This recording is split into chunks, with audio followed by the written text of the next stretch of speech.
Hello guys, welcome to today's Topic TV.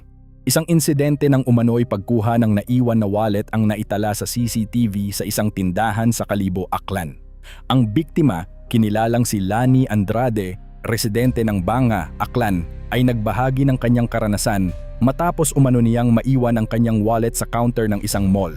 Ayon sa kanyang salaysay, bandang 10:17 ng umaga matapos siyang magbayad sa cashier, hindi niya napansin na naiwan pala ang kanyang kulay brown na wallet. Sa loob nito ay may mahahalagang gamit tulad ng 2 ATM cards mula sa BDO at PNB, isang senior citizens ID, at tinatayang aabot sa 3,000 piso na cash. Batay sa kuha ng CCTV, makikita ang isang hindi pa nakikilalang babae na nakasuot ng light brown na t-shirt na may markang jockey at blue pants. Ilang sandali matapos makaalis ang may-ari, kapansin-pansin ang ginawang pagkuha ng babae sa naiwan na wallet bago ito tuluyang umalis sa establishmento. Sa ngayon, nananawagan ang biktima sa publiko, lalo na sa sinumang nakakakilala sa naturang babae, na agad itong i-report sa mga autoridad upang maibalik ang kanyang wallet at mapanagot ang may kagagawan. Patuloy ang paalala sa lahat, maging mapagmatyag sa inyong mga gamit, lalo na sa matataong lugar.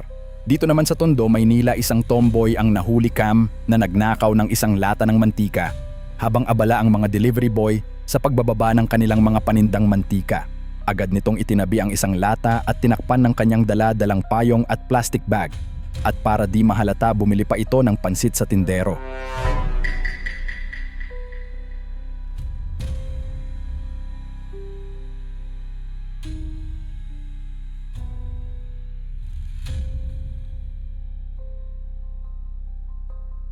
At nang ito'y masuklian at makakuha ng tiempo, agad nitong binitbit ang lata palayo.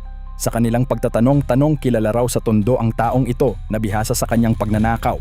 Kaya panawagan ng may-ari sa kanilang mayor na sanay mahuli ang taong ito upang di na makapangbiktima pa sa iba.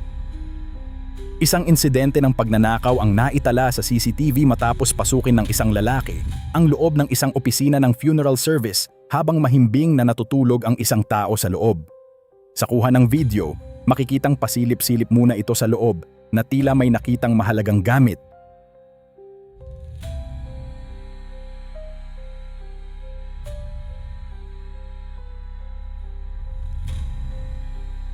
Unti-unting binuksan ng sospek ang sliding door at dahan-dahan itong pumasok, tila sinisigurong hindi magigising ang natutulog. Matapos makapasok, agad nitong tinungo ang loob ng opisina at kinuha ang isang bag na naglalaman umano ng cellphone at iba pang mahahalagang gamit. Ayon sa may-ari, labis ang kanilang galit at pagkadismaya sa nangyari. Anila, napakatapang umano ng sospek at tila walang takot sa kanyang ginawa. Mabuti na lamang at hindi nagising ang tao niya sa loob dahil posibleng mas malala pa ang naging sitwasyon. Samantala, nagbigay rin ng babala ang biktima sa publiko. Ayon sa kanila, kung may makakausap man sa Facebook account ng kanilang kasamahan na si Wilson Rodrigo, hindi na ito ang tunay na gumagamit ng account at posibleng ginagamit na ito sa panlilinlang o scam. Nanawagan din sila sa mga residente, lalo na sa Barangay 178 Camarin, na kung sino man ang nakakakilala sa suspek ay agad itong i-report sa mga autoridad.